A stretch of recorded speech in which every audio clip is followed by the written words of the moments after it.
Tayo nakita mo na? Alin? Yung dun sa sa labas? Alin? Yung inaano dun sa labas na gamit? Ano gamit? Nakita mo na ba?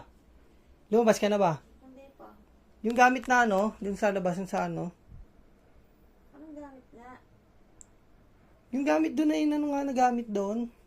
Sa labas? Nakita mo na? Tino mo, yung gamit doon. Yung gamit na ng gamit.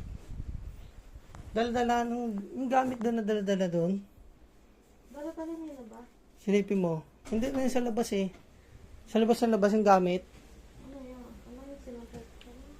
Doon sa labas yung gamit. Anong gamit ba? Yung gamit niya, ayun sa labas. So, tingnan mo yung gamit. Anong gamit? Ayun na yung gamit. Ayun na.